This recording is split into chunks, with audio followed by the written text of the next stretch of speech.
Alors aujourd'hui, on va parler des ions un petit peu dans la vie courante.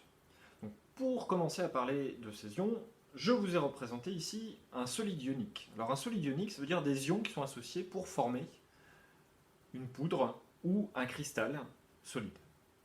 Donc ici, c'est la représentation d'un cristal de chlorure de sodium, c'est-à-dire qu'il comporte des ions sodium, Na+, ce sont donc des cations, ils sont positifs, et des ions chlorure Cl-, ce sont donc des anions puisqu'ils sont négatifs. Alors, comme vous pouvez remarquer ici, il y a autant de cations que d'anions, c'est-à-dire autant de charges moins que de charges plus. Et ça, c'est très important car la matière est électriquement neutre. Comme un atome, elle possède autant de charges plus que de charges moins.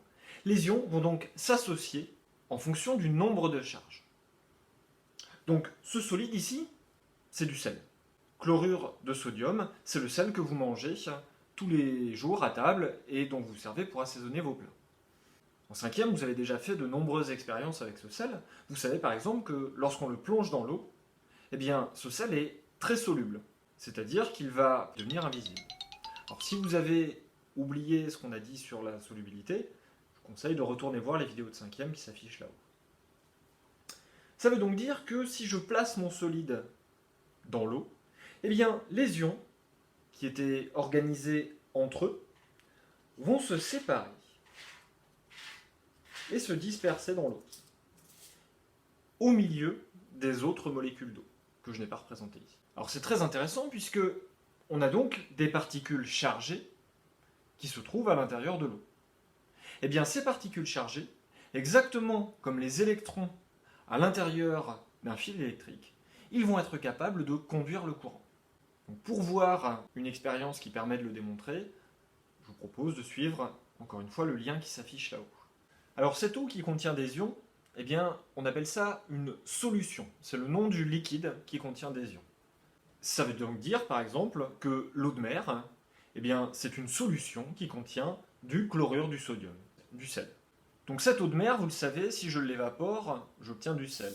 Ça veut donc dire qu'au fur et à mesure que j'élimine les molécules d'eau qui sont présentes entre mes ions, ces ions vont se rapprocher, et ils ne se rapprochent pas n'importe comment. Les plus sont attirés par les moins, exactement comme dans le cas d'un aimant. Je vais donc avoir des ions qui vont se rapprocher les uns des autres jusqu'à reformer un solide ionique. Alors des ions, nous en avons discuté la dernière fois, il en existe de nombreuses sortes. Donc j'ai des ions sodium, j'ai des ions chlorure, mais je vais également pouvoir retrouver d'autres types d'ions.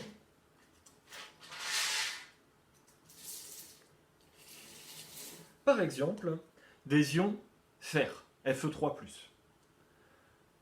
ou des ions HO-, des ions hydroxyde.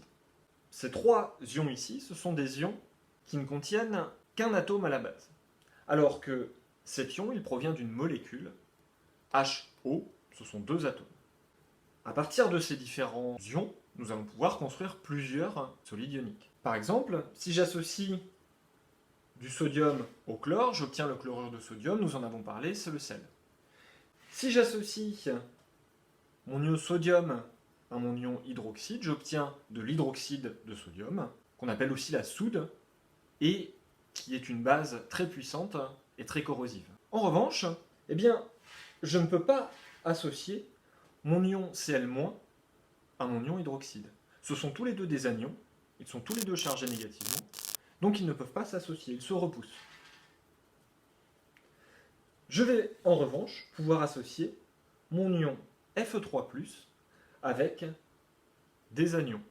Donc je pourrais associer mon ion Fe3+, avec des ions OH-, mais attention, si j'ai 3+ et un seul moins, alors il va me falloir 3 ions hydroxyde autour de mon ion Fe3+, pour pouvoir avoir un solide neutre. De la même manière, si j'associe avec l'ion Cl-, eh bien là aussi, il va me falloir 3 ions chlorure, puisque 3 fois moins, ça va pouvoir venir compenser le 3+ de mon ion Fer3.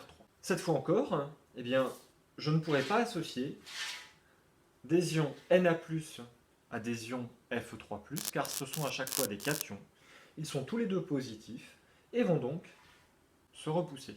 Alors pour avoir un exemple un petit peu plus concret de la manière dont ces ions vont pouvoir s'associer les uns aux autres, eh bien je vous propose d'aller voir cette vidéo qui parle de l'utilisation de ces ions dans la cuisine, et notamment dans ce qu'on appelle la cuisine moléculaire. C'est-à-dire qu'on va utiliser des réactions chimiques précises pour donner des formes ou des saveurs un petit peu particulières aux aliments.